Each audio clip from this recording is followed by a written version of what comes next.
ഇത് എൻ്റെ ഹസ്ബൻഡ് എന്നെ കൊന്ന് കെട്ടിത്തൂക്കാൻ വേണ്ടി നോക്കിയതാണ്. പിന്നെ എന്നെ നിലത്തൂടെ വലിച്ചുകൊണ്ട് പോയി അവിടെ കൊണ്ട് താഴെ വെക്കുമ്പോൾ എൻ്റെ മൂക്കിനകത്തുനിന്ന് ഒരു പൈപ്പ് പൊട്ടുന്നത് പോലെയാണ് ബ്ലഡ് ചാടുന്നത് കണ്ടിട്ടും കണ്ടിന്യൂസ് ആയി ഇടി തുടർന്നുകൊണ്ടേയിരുന്നു.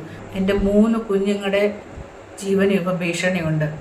ഇതിനു മുന്നേ എൻ്റെ കൊച്ചുങ്ങളെ അകത്ത് പൂട്ടി വെച്ച് ഭീഷണിപ്പെടുത്തി അയാൾ ഒപ്പിട്ട് വാങ്ങിയിട്ടുണ്ട്. അങ്ങനെ ഒരുപാട് കാര്യങ്ങൾ അയാൾ ചെയ്തിട്ടുണ്ട്. കോട്ടയം കുമാരനെല്ലൂരിൽ വീട്ടമ്മയ്ക്ക് ഭർത്താവിന്റെ ക്രൂരമർദ്ദനം. മുഖത്തുൾപ്പെടെ ഗുരുതരമായ മർദ്ദനമേറ്റ കുമാരനെല്ലൂർ സ്വദേശിനി രമ്യ മോഹനനെ കോട്ടയം മെഡിക്കൽ കോളേജ് ആശുപത്രിയിൽ പ്രവേശിപ്പിച്ചു.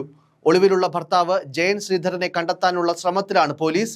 ക്രൂരമർദ്ദനമേറ്റ രമ്യ ഈ സംഭവത്തെപ്പറ്റി പറയുന്നത് ഇപ്രകാരമാണ്. എൻ്റെ പേര് രമ്യ, ഞാൻ കുമാരനെല്ലൂരാണ് എൻ്റെ സ്ഥലം. ഇത് എൻ്റെ ഹസ്ബൻഡ് എന്നെ കൊന്ന് കെട്ടിത്തൂക്കാൻ വേണ്ടി നോക്കിയതാണ്.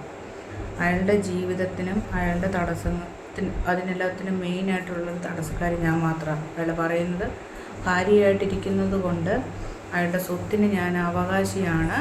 അങ്ങനെ നീയും മക്കളും, എനിക്ക് 3 മക്കളാണ് ഉള്ളത്, നീയും 3 മക്കളും അങ്ങനെ സുഖിച്ച് വാഴേണ്ടെന്ന്, എന്നെ ഒന്നും ജീവിക്കാൻ സമ്മതിക്കത്തില്ല എന്ന് പറഞ്ഞു. അതിന് മുന്നേ ഒരുപാട് തവണ കേസുകൾ ഉണ്ടായിട്ടുണ്ട്.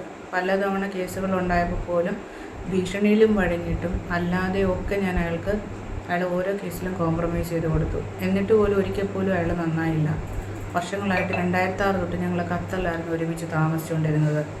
ഖത്തർ ഗ്യാസ് എന്ന കമ്പനിയിലായിരുന്നു അയാൾ വർക്ക് ചെയ്തുകൊണ്ടിരുന്നത്. പക്ഷേ എന്നിട്ട് 2020 അയാൾ 15 കട്ടിങ് അയാളുടെ ശരീരത്തിൽ ചെയ്ത് എന്നെ ട്രാപ്പ് ചെയ്യാൻ നോക്കിയതിനകത്ത് അയാൾ പെട്ടുപോയി.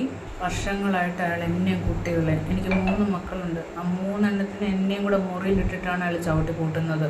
നന്നായിട്ട് അയാൾ ഉപദ്രവിക്കും. ഇത്തവണ 1 മാസമായിട്ട് ഭയങ്കര സ്നേഹപ്രകടനവും ഒക്കെ ആയിരുന്നു. എന്നെ നിലത്ത് വെക്കാത്ത രീതിയിൽ മോളേന്ന് പറിച്ച് പുറകെ നടക്കുന്നു, എനിക്ക് ഭക്ഷണം വാരിത്തരുന്നു, പൊതിഞ്ഞു വെക്കുന്നു, ഇതൊക്കെയായിരുന്നു അയാളുടെ പരിപാടി. വീട്ടിൽ എന്തൊക്കെയോ തപ്പി നടക്കുന്നുണ്ടായിരുന്നു അയാൾ. എന്നിട്ട് അയാൾ പറയുന്നത് ഞാൻ അത് കണ്ടില്ല, ഞാൻ ഇത് കണ്ടില്ല, അങ്ങനെയുള്ള രീതിയിലാണ് അയാൾ എപ്പോഴും സംസാരിക്കുന്നത്. അത് കഴിഞ്ഞ ശേഷം എന്നോട് പറഞ്ഞു എൻ്റെ മോള് വാ എന്ന് പറഞ്ഞിട്ട് എന്നെ കൂട്ടിക്കൊണ്ട് പോയി അയാളൊരു വാടകയ്ക്ക് ഒരു വീട് എടുത്തിട്ടുണ്ട്. ആ വാടക വീട്ടിൽ കൊണ്ടുവന്നിട്ട് എനിക്ക് ഞാൻ മെഡിസിനൊക്കെ തരുന്നതിന് ഞാൻ പൊന്നുപോലെ നോക്കിക്കോളൂ എന്ന് പറഞ്ഞിട്ട് അത് കഴിഞ്ഞിട്ട് എന്നെ തുണിയെല്ലാം ഊരിക്കളഞ്ഞിട്ട്, ഞാൻ ഓടാതിരിക്കാൻ വേണ്ടി അയാൾ ചെയ്തതാണ്, തുണിയെല്ലാം ഊരിക്കളഞ്ഞിട്ട് അയാൾ എന്നെ കൊല്ലാൻ നോക്കിയത്.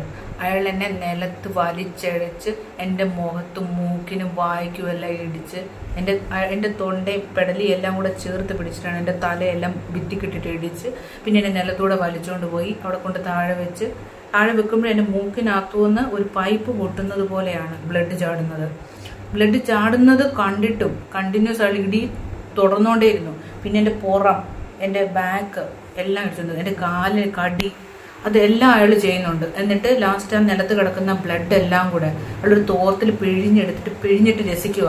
അയാൾ പറയുന്നത് നീ ഇനി പുറം ലോകം കാണത്തില്ല എന്ന്, പുറം ലോകം നിന്നെ ഞാൻ കാണിക്കത്തുമില്ലെന്ന്, ഒന്നെങ്കിൽ നിനക്ക് സ്വന്തമായിട്ട് തൂങ്ങിച്ചാകാം, അല്ലാന്നുണ്ടെങ്കിൽ നിന്നെ ഞാൻ കൊല്ലും. ഒരു ലേഡി എന്ന നിലയിൽ ഒരിക്കലും എനിക്ക് ചില കാര്യങ്ങൾ എനിക്ക് പറയാനേ പറ്റത്തില്ല. അയാൾ ഒരു ചപ്പാത്തിക്കോലും എടുത്തുകൊണ്ട് വന്ന് ഒരു പെപ്പർ സ്പ്രേയുടെ ഒരു ബോട്ടിലും കൂടെ എടുത്തുകൊണ്ട് വന്ന്, അത് എനിക്ക് പുറമേ പറയാൻ പറ്റത്തില്ല അയാൾ എവിടെയാണ് അത് സ്പ്രേ ചെയ്യാൻ വരുന്നതെന്ന്. അതിനു വേണ്ടി അയാൾ ശ്രമിക്കുമ്പോഴാണ് പുറത്തെ ഡോറിൻ്റെ അവിടെ കൊട്ട് കേൾക്കുകയും ഞാൻ രക്ഷപ്പെടാനുള്ളൊരു സാഹചര്യം എനിക്ക് ഉണ്ടാവുകയും ചെയ്യുന്നത്. അല്ലായിരുന്നുണ്ടെങ്കിൽ ആ രാത്രി ഞാൻ കഴിയത്തില്ലായിരുന്നു, കവർ ചെയ്തു പോലും ഇല്ലായിരുന്നു. അതുപോലെ അവശതയിലായിരുന്ന എന്നെ അയാൾ നിലത്തൂടെ വലിച്ചഴിച്ച് അയാൾ രസിക്കുമായിരുന്നു. ആ ഓരോ അടി എൻ്റെ ചെവിക്കല്ലിന് അടിക്കുമ്പോഴത്തേക്കിന് എൻ്റെ ചെവി കേൾക്കാതായി, എൻ്റെ കണ്ണിൻ്റെ കാഴ്ച പോയി.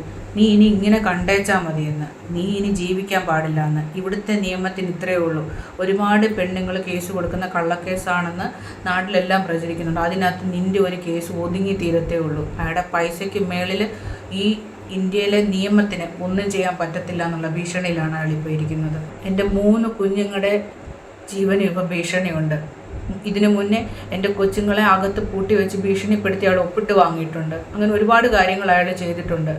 അതിന് പുറകിൽ നിൽക്കാനായിട്ട് അയാളുടെ 2 പെങ്ങന്മാരും ഉണ്ട്, അയാളുടെ ഒരു കൂട്ടുകാരനും ഉണ്ട്. അവർ എന്തും ചെയ്യും, ഏതറ്റം വരെയും പോകും. അത് കോടികളോ അതിൻ്റെ മേലോ അയാൾ ഇറക്കുന്നുണ്ട്. കാരണം നമ്മുടെ കയ്യിലില്ലാത്തത് പൈസ. അയാൾ പറയുന്നുണ്ട് അയാളുടെ പൈസയ്ക്ക് ഒരിക്കലും നമുക്കാർക്കും വില ഇടാനായിട്ട് പറ്റത്തില്ല എന്ന്.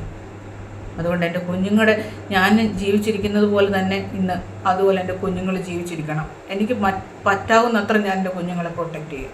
ലാസ്റ്റ് അയാൾ എന്നെ അടിച്ചു കൂട്ടുമ്പോഴത്തേക്കിന് അയാൾ പറഞ്ഞു, ഈ കുമാരനെല്ലൂർ കരയിലുള്ള ആൾക്കാർ മുഴുവനും അയാളുടെ പോക്കറ്റിലാണെന്ന്. അതുകൊണ്ടാണ് നീയോ നിൻ്റെ കുട്ടികളോ അല്ലെങ്കിൽ ആരൊക്കെ ശ്രമിച്ചാലും അയാളുടെ ഇമേജിന് കളങ്കം വരുത്താത്ത രീതിയിലുള്ള എന്ത് കാര്യങ്ങളും ചെയ്യും.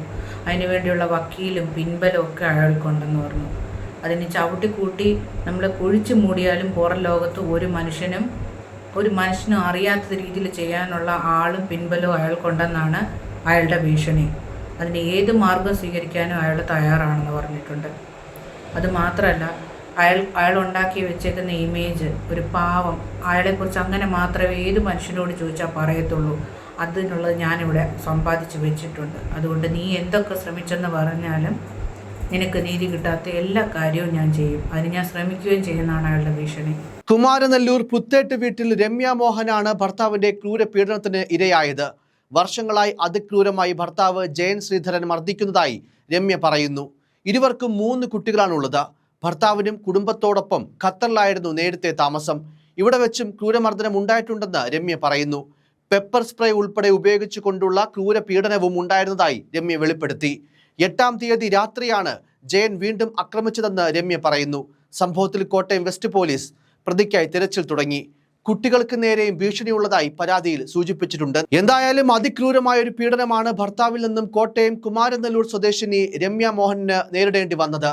തന്നെ കൊന്നു കെട്ടിത്തൂക്കാൻ ഭർത്താവ് ശ്രമിച്ചെന്നും കുട്ടികൾക്ക് നേരെയും ഭീഷണിയുണ്ടെന്നും ഈ വീട്ടമ്മ പറയുന്നുണ്ട്.